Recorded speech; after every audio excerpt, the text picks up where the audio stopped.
face of death. And so what the females seem to be doing is using some marker or some set of markers as a proxy indicator for health. And I think you could say reasonably that female human beings do the same thing to male human beings.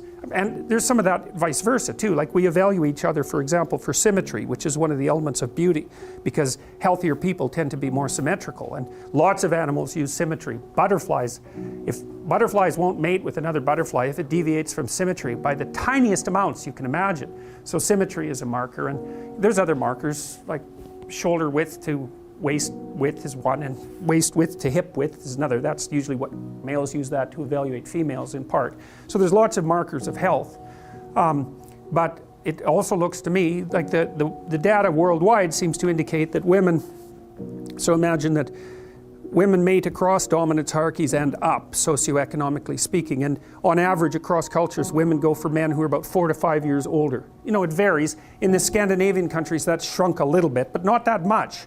And in other cultures it's bigger. I would say that depends to some degree on difficulty of establishing economic independence, right? Because in richer countries it's easier to have enough economic independence if you're a male to be a useful participant in the process of having children. But it doesn't matter, cross-culturally it's still across and up, where men mate across and down. They don't care much about socioeconomic status. It doesn't seem to be part of their selection method, generally speaking. So I think that part of that is also the ability of women to select for male health. It's something like that, because it isn't only that, because if you're healthy and energetic, you're much more likely to be successful, because it's very hard to be successful if you're ill, obviously. I mean, so because the competition is just too high.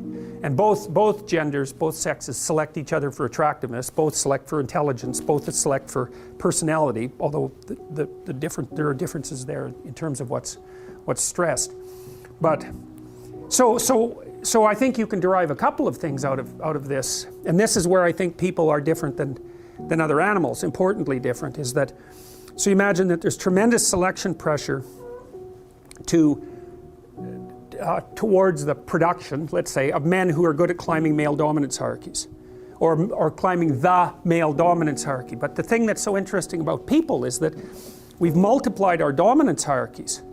You know, if you take an animal that's got a rather static behavioral pattern, then there's a single hierarchy. Elephant seals are a good example of that. So elephant seals, the males are absolutely massive. They're way, way bigger than the females. And they basically have harems, roughly speaking.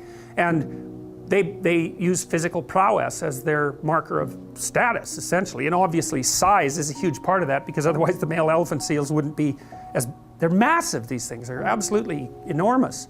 And so it's just power / health, you know, maybe aggression, something like that. It's whatever makes them more suitable for the kind of physical combat that elephant seals engage in.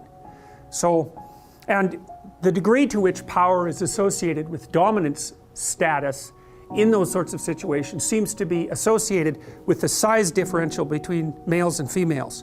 So the more power is an issue with regards to male competence, the larger the males are compared to the females, and the more likely the males are going to have a harem relationship with the females.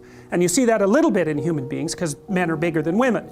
They're not overwhelmingly bigger, that's sexual dimorphism. And you know, there's some men that are smaller than some women, but on average men are taller and they have more upper body strength and so forth. So there is a power element to male competition, but it's not as extended as it would be among animals, say like elephant seals.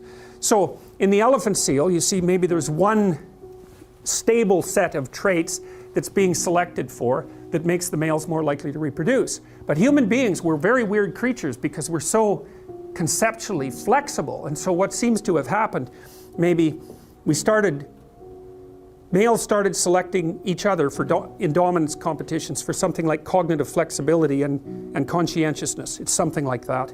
So that would be the ability to abstractly represent the world, and then the ability to operate effectively within it, to represent yourself socially in a way, and then to carry through with that, because that enables people to trust you. So it's something like that.